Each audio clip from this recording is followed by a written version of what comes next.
आप सभी भक्तों का आज की कृष्ण कथा में हार्दिक अभिनंदन है। कल की बड़ी ही अनोखी कथा में हमने श्रवण किया किस प्रकार से भगवान कृष्ण ने अपने आप को स्वयं सभी ग्वाल बालों के रूप में विस्तार किया, सभी बछड़ों के रूप में विस्तार किया और बाद में व्रज धाम में गोपिकाओं को और गौओं को वो आनंद प्रदान करने के लिए भगवान अब अपनी बांसुरी लेकर के उन ग्वाल बालों के साथ में, उन बछड़ों के साथ में जो वो स्वयं थे, उनके ही विस्तार थे, अब भगवान जो है व्रज धाम में प्रवेश कर रहे हैं। तो जब माताओं ने आवाज सुनी भगवान की बांसुरी की, वो प्रतीक्षा में थी। हर एक शाम को जब ग्वाल बाले बछड़े चरा करके वापस आते थे अपनी क्रीड़ाओं के बाद में, माताएं जो है उनकी प्रतीक्षा करती रहती थी। तो प्रेम के कारण उनके स्तनों में से दूध निकलने लगा। अब वो चाहती थी कि हमारे बालक जल्दी वापस आए, उनको नहला करके धुला करके अब हम उन्हें स्तन पान कराएं। तो वापस आने के पश्चात में सभी माताओं ने अपने अपने बच्चों को लेकर के उनका स्नान करवाया और उसके बाद में उनको स्तन पान कराया। कितनी अद्भुत लीला है। भगवान ने न केवल यशोदा माई का उनके स्तन का पान किया, इस लीला के द्वारा भगवान ने ये अवसर प्रदान किया सभी वयस्क गोपिकाओं को, व्रज की, वृंदावन की, जो यशोदा माई की तरह कृष्ण से प्रेम करती थी।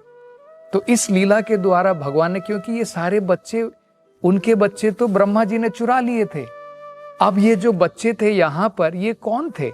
ये स्वयं भगवान कृष्ण के विस्तार थे। तो इस लीला के द्वारा भगवान ने जो है ये अवसर प्रदान किया।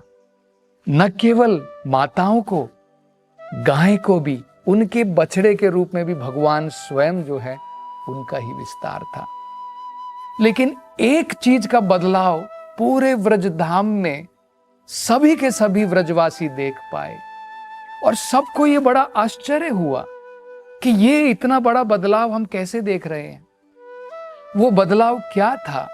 वो बदलाव ये था कि इससे पहले कि जब भगवान कृष्ण ने अपने आप अपना जब विस्तार इन बच्चों के रूप में और बछड़ों के रूप में नहीं किया था, जब उनके स्वयं के वो पुत्र थे, तब इन माताओं का अपने बच्चों से लगाव जरूर था, लेकिन इन बच्चों से भी ज्यादा लगाव भगवान कृष्ण की तरफ था। आकर्षण भगवान कृष्ण की तरफ ज्यादा था। जैसे हमारे घर के अंदर में भी हम अपने बच्चों से लगाव रखते हैं, लेकिन व्रज धाम में भगवान सबके केंद्र थे, अपना परिवार नहीं था। अपने परिवार के साथ में प्रेम होता है, सब होता है, लेकिन भगवान सबके केंद्र थे।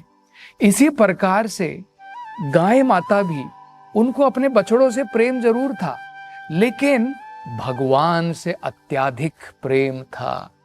लेकिन अब बदलाव क्या था?